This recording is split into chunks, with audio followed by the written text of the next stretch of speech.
Marlène et Jean-Claude te présentent pour 2026 la série qui s'intitule « Voici, il vient ». Merci pour ta fidélité et que l'Éternel continue de t'éclairer tandis que tu découvres la vérité. Merci de nous recevoir encore afin qu'ensemble nous puissions prendre le temps pour continuer ce magnifique récit sur la foi de cette femme. Aujourd'hui, notre thème s'intitule « Sur son lit ». Prions. Notre Seigneur et notre Dieu, nos âmes débordent de joie, car encore aujourd'hui, nous continuerons d'étudier la parole. Saint-Esprit, merci de nous conduire encore et que nous puissions au terme de ce moment reconnaître ta présence dans nos cœurs et dans nos vies, nous t'en prions. Au nom de Jésus et pour ta gloire éternelle. Amen. Rappelle-toi, cette femme s'est rendue vers Élisée et elle lui a dit, l'Éternel est vivant, ton âme est vivante, je ne te quitterai pas. Géasi était parti et nous avons vu que il s'est empressé d'aller dans la maison et tandis que cette femme et Élisée étaient en chemin, ils virent Géasi revenir. La femme attendait paisiblement. Que se passe-t-il? A-t-il été en mesure de faire le nécessaire? Et là, il découvre que Géasi raconte qu'il a fait ce qu'avait ordonné Élisée, mais ça n'a pas marché. Vois-tu, et quand nous lisons le texte, nous voyons qu'il l'a fait une fois. C'est très important que tu notes ça, oui. Une fois. Et ça n'a pas marché. Il a laissé tomber l'affaire, il est retourné vers Élisée pour lui faire un rapport. Mais la femme, elle avait raison. Imagine seulement. Si elle avait accepté ce qu'Élisée avait dit, il serait retourné à la maison. Ensuite, Élisée aurait revu la maman pour repartir avec elle. Comment comprendre cela? Eh bien, tout simplement, je suis celui qui croit que le Saint-Esprit, ou si tu veux l'appeler Dieu, c'est comme tu veux. N'oublie pas que Dieu est esprit et il est saint. Donc pour moi, que tu dises Dieu ou le Saint-Esprit, pour moi c'est kiff bourrico. C'est la même chose, d'accord? Je crois que c'est lui qui a inspiré cette femme pour aller vers Élisée. Je crois que c'est lui qui a inspiré cette femme pour lui dire, ne te contente pas de passer par Géasi, c'est Élisée, c'est lui qui doit faire le nécessaire. Au risque de me répéter, je te dis encore, sois concentré sur l'élément central, le personnage central, Jésus de Nazareth. Pas sur les hommes, c'est Jésus. Alors que se passe-t-il? Ils continuent et ils arrivent. Nous lisons donc ce jour la référence, à savoir toujours le chapitre 4, mais le verset 32. 2 Rois 4, le verset 32.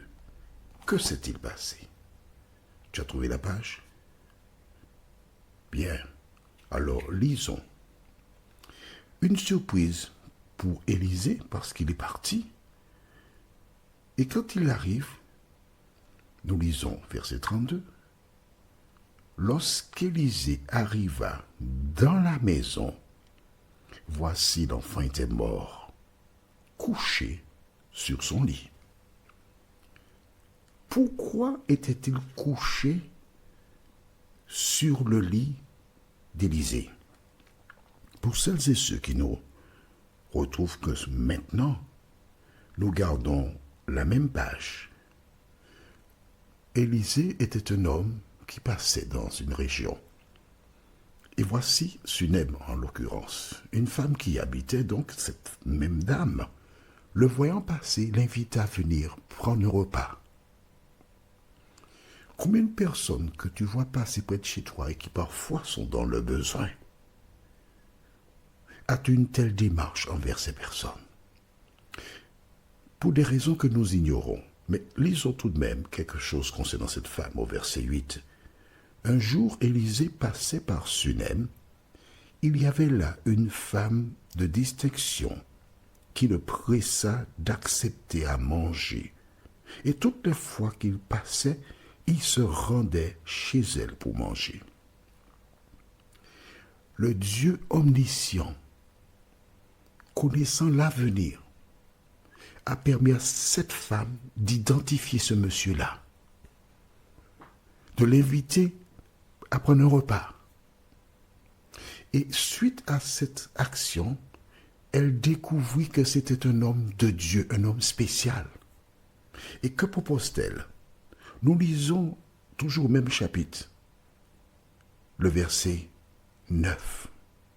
Elle dit à son mari, « Voici, je sais que cet homme qui passe toujours chez nous est un saint homme de Dieu. Faisons une petite chambre haute avec des murs et mettons-y pour lui un lit, une table, un siège et un chandelier afin qu'il s'y retire quand il viendra chez nous. » On va dire un studio. Aujourd'hui, c'est cela. Ils le firent. Et la fois où Élisée passait, à sa grande surprise, avant le repas ou après le repas, ils présentèrent cette pièce où il pourrait se reposer. Quelle affaire! Quelle joie! Ils eurent un enfant, selon la parole d'Élisée. L'enfant avait certainement son lit. Ils avaient leur lit. Ils avaient probablement un canapé. Il y avait différents endroits où ils pouvaient coucher l'enfant. Mais elle décida de le coucher sur le lit de l'homme qui avait permis ou annoncé sa naissance. C'est à partir de cet homme qui se couche dans ce lit-là que l'enfant est venu au monde. Alors c'est une source de vie. Elle se dirige donc et pose l'enfant sur ce lit parce qu'elle voudrait le voir revenir à la vie. Dieu ne lui a pas donné un enfant pour qu'il parte tôt comme ça, d'autant qu'à l'époque, quand tu prends de l'âge, tu n'as personne. Il n'y a pas de service social. Cet enfant, c'était sa garantie.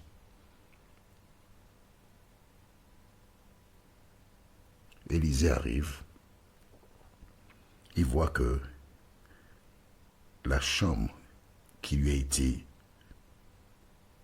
confiée est occupée par un enfant qui est mort. Note avec moi qu'à aucun moment, la femme a dit à Élisée, « L'enfant est mort et je voudrais que tu viennes pour le ressusciter. » Elle n'a jamais dit cela. Elle a seulement demandé à Élisée, « Pourquoi m'as-tu trompé ?» Et Élisée n'a pas le choix. Il est obligé de retourner chez cette femme parce qu'il est un représentant du Dieu de vérité. Il est intéressant de voir que ce lit-là, cette femme espérait qu'il vive, l'enfant, qu'il soit ressuscité à partir de ce lit-là. Elle ne savait pas comment Élisée ferait. À ma connaissance, cette femme-là, elle avait entendu parler de la puissance de Dieu et elle allait découvrir quelque chose de particulier. Mais laissons le lit d'Élisée, tu veux bien? Allons dans le livre de Ésaïe, chapitre 28. Ésaïe, chapitre 28. Cette femme espérait que le lit d'Élisée ferait quelque chose. Mais la Bible parle de notre lit, le tien. Nous cherchons dans Ésaïe, chapitre 28, et je lirai les versets 18 à 20. Ésaïe 28, versets 18 à 20 déclare: « Votre alliance avec la mort sera détruite.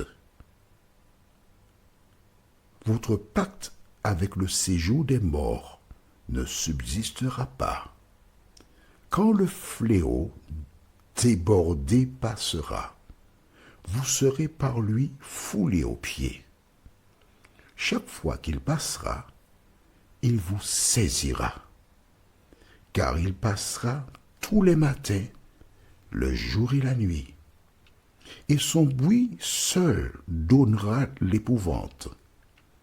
Le lit sera trop court pour s'y étendre, et la couverture sera trop étroite pour s'en envelopper. Le lit sera trop court pour s'y étendre, et la couverture trop étroite pour s'en envelopper. Qu'est-ce que cela veut dire? La Bible déclare qu'un jour, le lit sur lequel tu te reposes ne pourra plus rien pour toi. Le lit peut être une épouse ou un époux. Le lit peut être une richesse. Le lit peut être une amie ou un ami. Le lit peut être ta jeunesse, tu fais du sport, tu es bien, etc. Le lit peut être le lieu où tu trouves du plaisir. Un lieu, soit une église, quel que soit le lieu où tu trouves du plaisir ou du sport. Mais le jour vient où ce qui te sert de sécurité n'aura plus aucune raison d'exister. Ce sera terminé. À quel moment? Quand Jésus reviendra. Celles et ceux qui n'ont pas fait la paix avec lui seront déroutés, déstabilisés, parce qu'il sera trop tard pour faire la paix avec le Seigneur. Notre prochain thème s'intitule « Et pria ». La référence est 2 Rois 4, verset 33. « Et pria ». 2 Rois 4, verset 33. Prions justement, notre Seigneur et notre Dieu. Merci pour ta présence. Merci pour le bonheur d'avoir la parole et de l'étudier. Merci Seigneur parce que nous reconnaissons qu'en toi, nous avons la solution à tous nos problèmes. Cet esprit continue de nous éclairer, nous t'en prions. Au nom de Jésus et pour ta gloire éternelle. Amen.